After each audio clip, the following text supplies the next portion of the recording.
Hello, everybody. Welcome to Celebrate Southern Africa.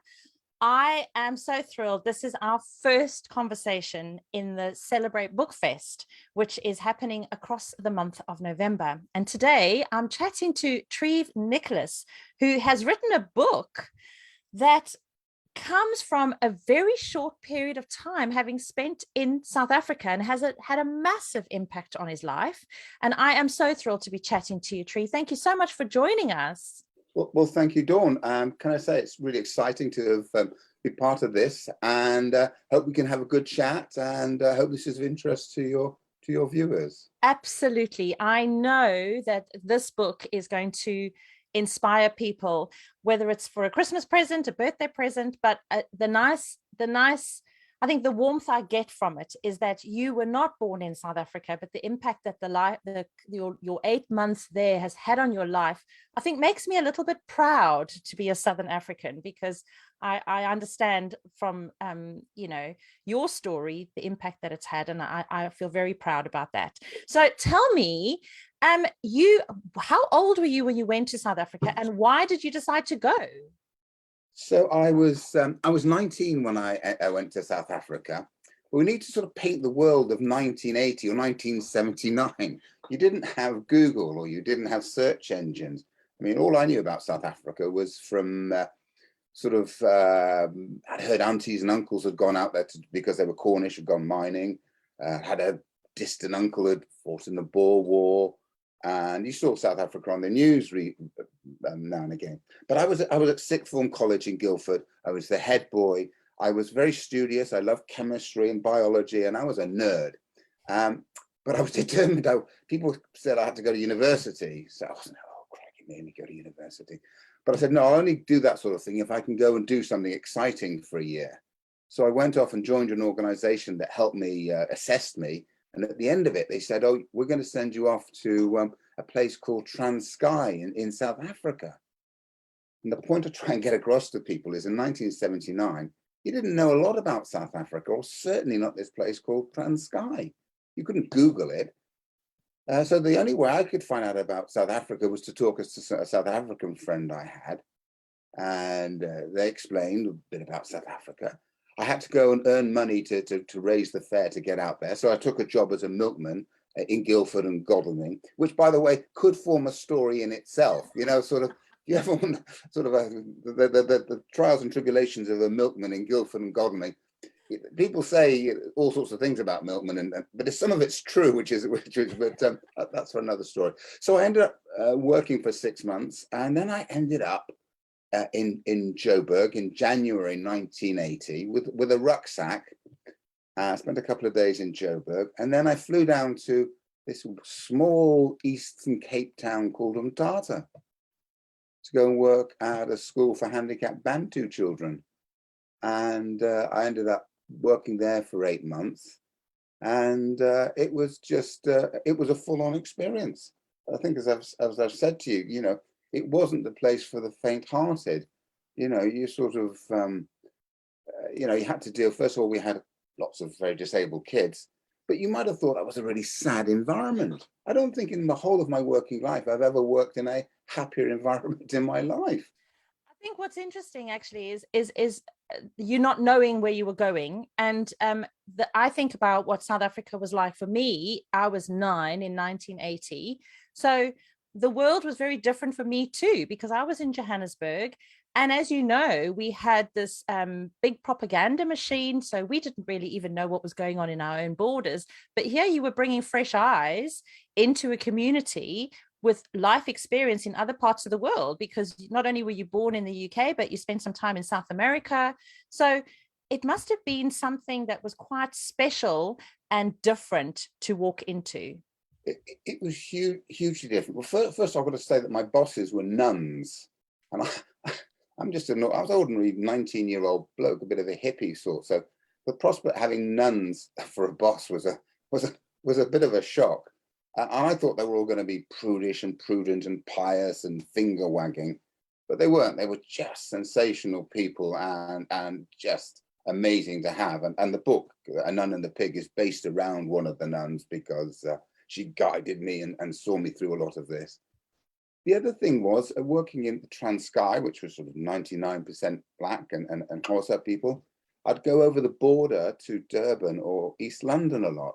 So I'd be living in this sort of Alice in Wonderland kind of world where one minute I'd be working in a Bantustan, and then I'd go over, the moment I crossed the Kai River or the Umzinkulu or the Umzimbuvu, Umzinkulu, it would change. And then we had to live within South Africa's rules. And that took a lot of getting used to, particularly as my boss might be black. A lot of my students were all black, the teachers were black. So I had this double world where I'd go over the border into SA and there'd be one set of rules, and then we'd come into Transkei and there'd be another set of rules. And in where I worked, we sort of tried to make it sort of color neutral. It wasn't, we just treated each other based on the different jobs we had to do, which is really focused around trying to help some very, very badly off young people who had polio and tuberculosis and other nasty diseases. So when you thought about this years and years later, how did it become a book? Because I mean, I've had experiences where I think, oh, that's quite good. Like it's a story I tell at a party or something. But for something to then materialize as a book, how did that come around? Okay, so this, I've met lots of people who said, I've been trying for years to write a book. And I had to turn around and say, well, I didn't mean to, but I ended up writing one, which annoys a few people, but it is the honest truth. When I was in Ikwezi, I kept a diary every day. Wow. I took lots and lots of photographs, more than 500. And I kept my diary and all my letters in my bedside drawer for 38 years. I never looked at it, but I just kept it there. And occasionally, after a couple of beers, I might tell a story about getting lost in Lesotho or being threatened by freedom fighters or guerrillas in the bush of Zambia. It was what I call beer talk. That was sort of like you do. By and large, I kept most of it to myself until a friend of mine, Itumeleng Poe, who's in the tourist industry in South Africa, and a good friend of mine, Gary from Australia. And I started to tell them one or two stories. I started to open up a bit. And they said, well, you've got to write this, Treive. I said, no, there's no way I'm doing that. Forget it. Anyway, they pestered me for 18 months. Treive, have you started writing it? Treive, you started writing it. Anyway, I eventually went to my bedside drawer, got out the diary, and I read it. I read it once, I read it twice, I read it 3 times, I read it 4 times. I got out the photographs from the loft and I read my letters. And then one day I got Itumeleng saying, Treive, have you started writing that book? All right, I give in. I literally opened up my laptop, I wrote chapter 1.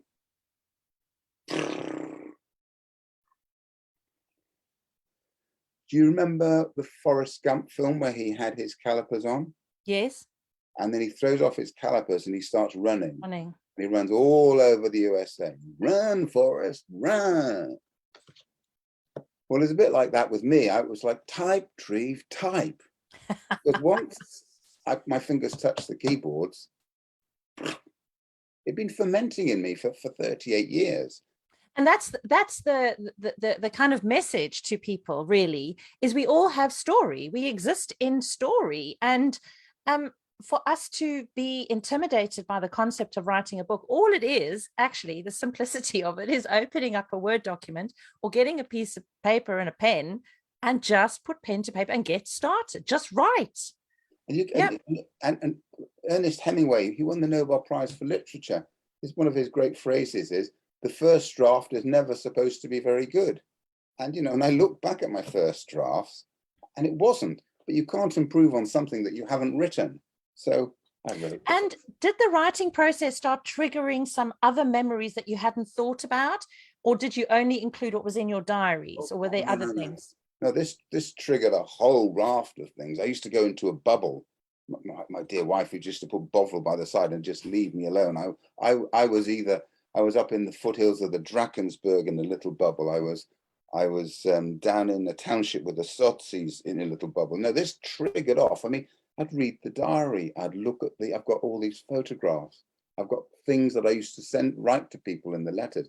Oh, it was a very, very absorbing event. I mean, it literally took over. I mean, you tried to have a sensible conversation with me about cutting the grass, or you know, you said you were No, going. that's not a sensible conversation. That's a nagging. That's what Have you cut the yeah. grass yet, Tree? No, no, I was in this world, and lots of it came flooding back, and that made it rich, and it was emotionally challenging. Imagine listening to your 19-year-old self talking to you through your diary. Wow. I mean, some of the things I talk about, and after, well, people say reading the book, they laugh and they cry, and that takes, you know, when you're writing, you are going through that. But once I got started, this Forrest Gump analogy I give you, it started to come out, and I immediately wrote 20 chapters down.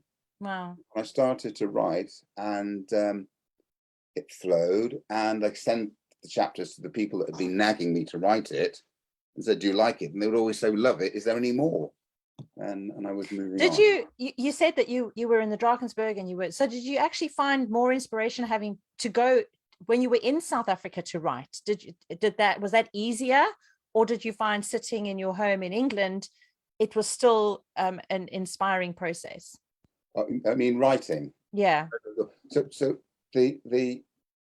I started the book in back end of 2018, and then most of 2019. And that was done from here, reading my diary and all the rest of it. But I did go back to finish the book in January 2020 to put some things to bed.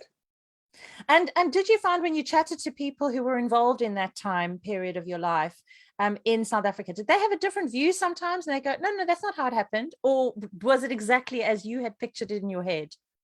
Well, one of the really wonderful things about the technology we have today is I was able to track down the guy that I shared this experience with. We used to share the apartments together. And all I knew is that he looked after guide dogs for the blind. That's all I knew about him 40 years ago.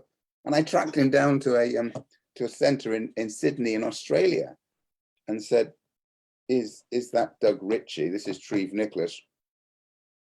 Do you want to get in touch? So I was able to send him the chapters as well and say, Doug, does this ring true? You know, am I exaggerating? Some people have read it and said, you must be exaggerating. And I said, Doug, I've not exaggerated, have I? I said, no. But true stories are always like that. I mean, they say, well, you kind of have to tone it down when you make it into fiction, because true people go, no way. No, I've actually, if anything, I've toned some of it down because I wrote it. I thought, I don't think people are going to believe this. And I think it's a little bit like cooking. You know, if you want a sweet or a savory, you can add too much salt or too much sugar. So you just got to get the balance right. And the biggest, one of the best compliments I had was my friend Itu Maleng, who she's a Black South African, and she lived through 1980s differently from me. And me. And I said, Itu, what would you say about the book? Because you know, you made it happen. And she said it's authentic. Wow. So that was that's a real compliment, because it's easy for us to use our own perspective, our own perceptions, and our own language to describe something, but to really get the raw end of what was happening at the time. What was the biggest shock really for you as a 19-year-old, comes from a nice, leafy kind of suburby experience? I did. Yeah, and then to arrive in Mthatha, I mean, that must be worlds and worlds apart. You say that, but you see, there's two important bedrocks, and we sort of talked about this just before we came on the air. I come from a working class Cornish background. My grandmother was a very simple person. She was a cleaner. You know, so I don't come from a hoity-toity background. You never lose your roots. You know, sort of, are you grounded? So that was point number one. So, and I had been brought up in Venezuela for 5 years, where my best friend was a Venezuelan lad. So what I was seeing in South Africa, what I was experiencing, the nice stuff like the tennis courts and the township I had seen before. I just I found the scenery absolutely stunning. I mean, that sounds a very shallow thing to say, but I just couldn't get over how stunningly beautiful it was. And I couldn't get over, I suppose the challenge was how diverse the people were. I mean, one minute I could be in East London with some intellectual white people talking about the future of the country. The next minute I could be down in the township holding a dying baby. It was the breadth of experience. It was such a contrast. That sort of threw me out sometimes. How did that change you, do you think, growing up beyond that? So having had that experience, what made you different to having not, if you hadn't had that experience? Yes, I've been asked this one. I always struggle with it. I think it's about getting perspective in life. I've said, you know, after you've seen so much, you never get too big for your boots. You recognize that all the nice things you got around you, which is a nice house or a car, or it doesn't really matter. The things that matter, a family. Yeah. Yeah, the real basics of life, the simplicity of life. Yeah, it brings us back to that. Yeah, if you lose sight of that, then it's, you can say it's easy for you to say, Tree, because you're sitting in a nice office in Winchester. I understand that, but still, at the end of the day, you know, I made reference to my grandmother, who was a very simple person. I saw a lot in South Africa, and I kept thinking, you know, you've got to. It's having integrity. It's being healthy. It's those basics. That's how it changed me. I've traveled all over the world for work, working with huge American organizations and corporations, and fancy fountains in the foyer and big cars to take you around and all that stuff.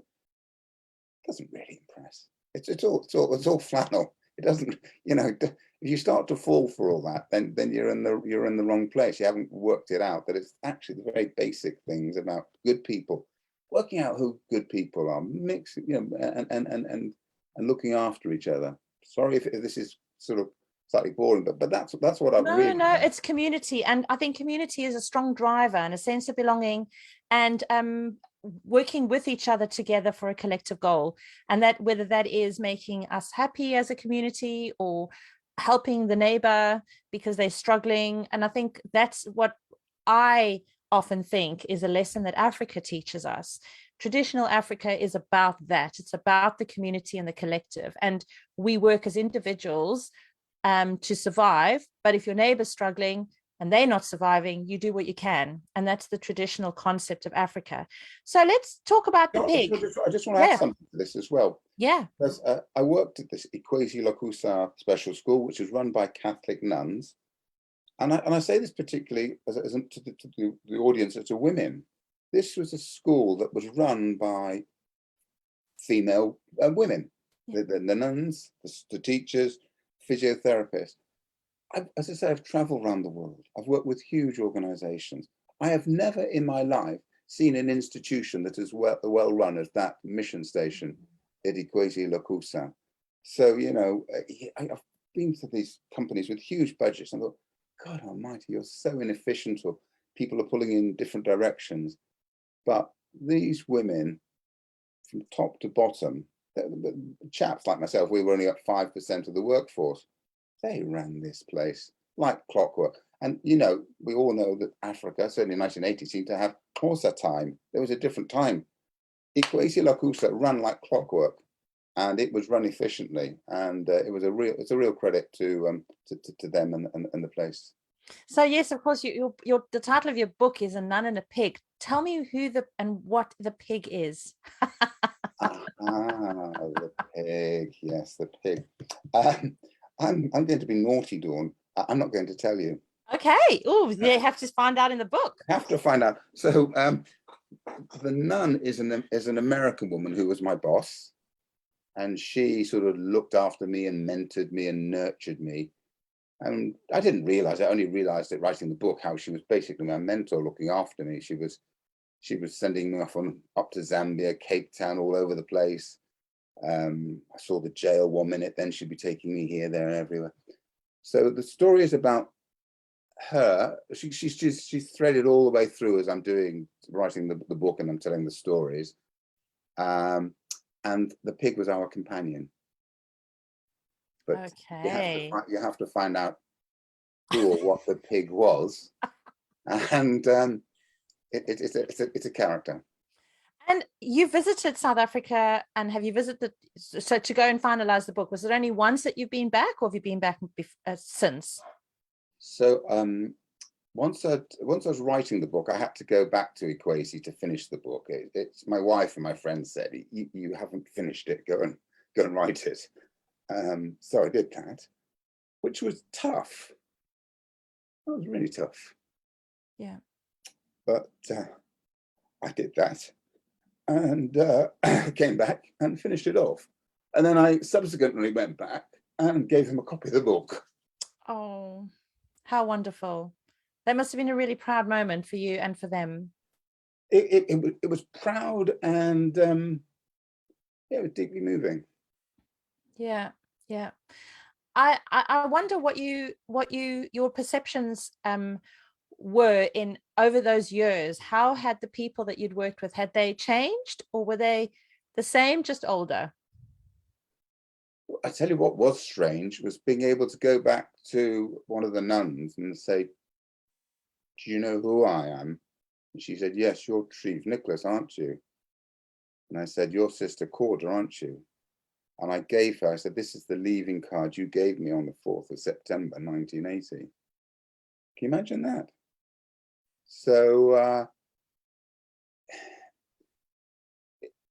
some of it hadn't changed. I mean, when you stood outside the school, I didn't know which decade I was in. Was I in 1980 or was I in 2020? I mean, I saw all these shadows of people. You think I'm a bit loony, but I could see the shadows of 1980. But also, I even met some of the people I used to work with, and was able to have conversations. The school is unfortunately not what it used to be, but some of the good work still goes on, and someone like myself who hadn't been back to Umtata in 40 years, it takes a while just to accept that it's a different world, it's a different time, it's a different place, and people are doing things differently. So that was a journey, but it was quite amazing to arrive in Umtata in a hire car, and somehow my brain knew where to go. I was driving, I thought that the post office is there, drove along, there's going to be the grocery shop, drive up, there's in Gangaliswa, the township. Somehow I knew, and things I hadn't touched for 40 years, they sort of kicked in. You know that's when the place has had an impact on you. I guess it has, yeah. And actually, you said the 4th of September 1980, a week later, on the 10th of September 1980, it snowed in Johannesburg. Or was that 1981? I can't remember, but I remember it snowed, and it was September, which was a real big thing for us because we'd never seen snow before. And whenever anyone talks about the September in that time period, I think, oh, that's the first time I saw snow.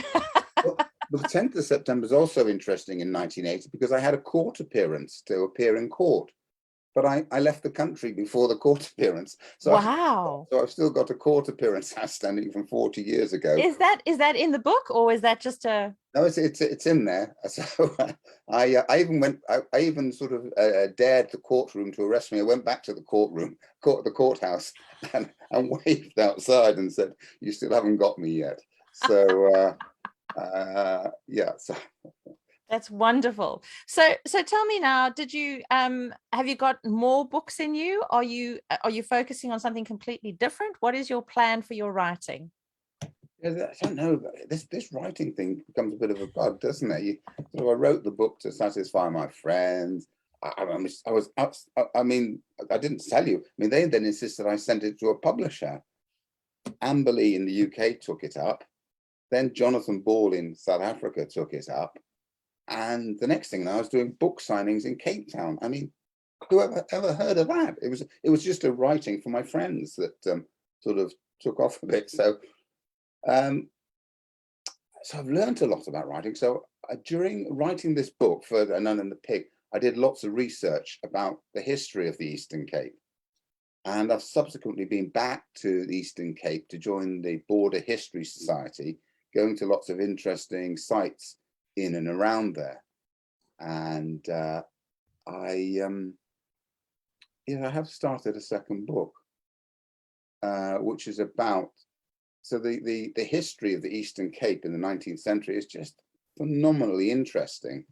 But most people don't talk about it because they're more familiar with things like the Zulus, because I don't know why it's got a lot of space and then the Boer War and stuff like that. But the history of the Eastern Cape is like a story from Shakespeare. That's how I describe it. If you think of a Shakespearean story, the Tempest or Macbeth or Romeo and Juliet, it's larger than life. And so I've read a lot about the history of the Eastern Cape, and I've been to a number of the sites. And so I did what I did with the first book. I was dithering a lot. And I thought, well, dithering's not going to get you anywhere. So I've just opened and started writing, and I'll give it a go. I'm writing this one. I'm writing for myself. I'm not Famous sure. last words. I'm not sure I'll find a publisher, but and is it going to be historic? Is it non-fiction, or is it going to be fiction? Okay, so one of the things I'm told by people, I can write. I didn't believe it, but they told me you can, Treive, you can write in a way that's really easy to read and it's accessible. So first of all, I sort of rejected this, but I thought, well, if someone's prepared to pay me and put it into print, I must be able to do something. I'm not normally very modest, but I was shocked when people said you could write. So I'm trying to tell the history in a very accessible way. So behind me on my desk here, I've got reams and reams I've got books galore about the history of South Africa. I've got a wonderful one here. 1,300 pages. Oh, look at that! You could break up. You could break your toes if you drop this on. That's amazing. And I've got the whole desk behind me, surrounded by the history of the Eastern Cape, which is wonderful. And I've read them all, and I've even summarized them. But what I'm trying to do is to perhaps tell the story in a much more accessible way. Yeah, I think unfortunately, when a period of history is covered, there's not much modern history around places like that written down. So the language that's used is really heavy. It's very academic, and it's not really kind of, and this is why my frustration is that people lose a sense of history. You know, when they're children, they love dressing up as knights and, warriors and cowboys and things, they love that stuff. And then for some other reason, it becomes uncool when you're a teenager. And then somehow you find it again when you're retired and you now have time. And I think, but why is it not a part of our lives in that big gap in the middle? So there's a thing I discovered, which my jaw dropped. It was in that 1,300-page book. I discovered something called the cattle killing of 1856 and 1857, where a teenage girl, Xhosa girl, managed to persuade the Xhosa people to kill all their cattle and get rid of all their corn. Why? And as a result, 40,000 people starved to death. Wow. So why would a teenage girl come up with such outlandish propositions? And why did people listen to her? Yeah. It sounds like maybe she was a Joan of Arc. No. Well, so that's absolutely true. So actually, in the book, I do compare her to Joan of Arc. Wow. So it's called the Great Cattle Killing Prophecy, from a young lady called Non House. And she said that if we want to get rid of the Europeans and drive them into the sea, we need to kill all our cattle and get rid of all our corn. And then our ancestors will rise out of the sea, out of the Ha River, and we will have a new world. And started in 1856, carried on to 1857. They waited for the sun to rise red in the east, reach the summit, and then go back down again. And there was going to be a great storm. And it didn't happen. But if you go to the place where she had her visions, by the river, you sit there, you listen to the vegetation, you listen to the insects, you listen to the animals, you watch the birds. It's like being in a great cathedral. So anyone said, how on earth could a teenage girl have these visions? I'd say, well, imagine you're a Xhosa person and you believe in the ancestors, and imagine you're this wonderful valley. I said, I'm not a very spiritual person, but I said, if I was going to be spiritual, this is the place where I would be. So I instead of writing history in an academic, distant sort of way, I actually try and go to the places where these events happened, and then I can try and explain to people what it's like. So I've actually been most recently. I went to her grave recently, so I tracked her down. Wow. And I went with a couple of other guys, and it's in the middle of nowhere. You'd never find it. And I found a little wood, no bigger than sort of 20 meters by 50 So meters. she must still have been respected in the sense that she has been buried and her grave is marked. Well, that's the trouble. She isn't respected. She's vilified. So certainly among Xhosa people, to call someone a not longhouse is an insult, because she caused such trauma. And I'm trying to tell the story and say, I don't think she should be so vilified. She was trying to do good for her people. It didn't work out, that's for sure. But there are other people who are responsible as well. Yeah. And so I'm trying to tell the story. I bet you're uncovering some amazing stories, and I am so. Have you got a name for that book yet, or are you waiting for the name to evolve? I think my working title is The Girl Who Killed a Nation. Wow. It's brutal. Wow. Absolutely brutal, but I have to work with somebody that says it's the girl that killed a nation. And my proposition is, everyone blamed the teenage girl for what happened, but there's many more people that are responsible for this. And by the time you explained it, you can explain why it happened. In fact, part of it is it was almost inevitable going to happen. It was inevitable that this sort of thing was going to happen. And it all happened in the Eastern Cape. Wow. Yeah, well, there's a lot of South Africans who have a very tight connection with the Eastern Cape, with the 1820 settlers. And, there were 2,000 British people that left the shores here in 1820 to settle in that part of the world. And most English-speaking South Africans have a connection with the 1820 settlers. And so, yeah, it is a very important historic venue, location, part of our country. I mean, the whole of Africa, of course, but we're a little bit biased, of course. But that corner specifically, I think, is something quite special. So how long are you going to write this book for? You're just going to let it evolve? No, I started it about 18 months ago, and then I sort of stopped. Why did I stop? Because I was doing a lot of promotion for A Nun and the Pig. That's why I stopped. Okay, that's my excuse. That's my excuse. And then I've done a lot of reading, and I've been traveling back to South Africa to go to some of these places. And there's also a connection with Cambridgeshire in the UK. So I went up there to do some research. And then, as you probably know, if anybody out there who's listening who does any writing, you do eventually have to sit down at this thing and hit it and write some letters. So I've put some time aside and said, look, I don't know whether this book's going to work or not, but if I don't write, I'm not going to find out. So I'm putting a big effort in between now and Christmas, and I'll see whether it passes muster. If I can't find a Jonathan Ball or a publisher, then maybe I'll self-publish. But I have to tell this story about the teenage girl Longhouse, because I feel that she had a very bad press, and it's not fair and it's not just. So that's such a lovely way to put it. Now, what is the main message you want people to take away? So when people have read A Nun and a Pig, what is the message that you want them to go, when they put the book down and they're finished reading it? What is the main message? Well, first of all, there's something you've touched on, which is, well, if you feel you've got a story in you, there's no harm in giving it a go. You know, you might feel better for it, and you may actually find that some of it comes streaming out that you didn't realize. So maybe give that a go, and you can have it as for your own benefit.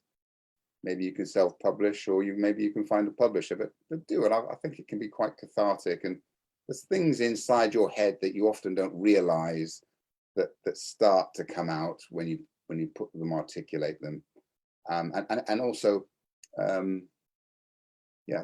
that what I like to say about I just hope that this gives people a feel, so that places like the Transkei and 1980s South Africa, there's not a lot written about it.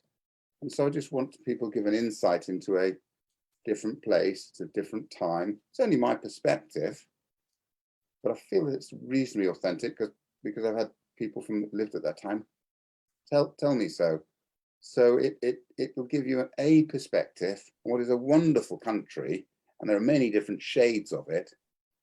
And mine's just one shade, but if you read lots of different shades, you might build up a. You might get 50 Shades of Grey for all you know. Well, I'm not ready to write that yet. Complete different genre.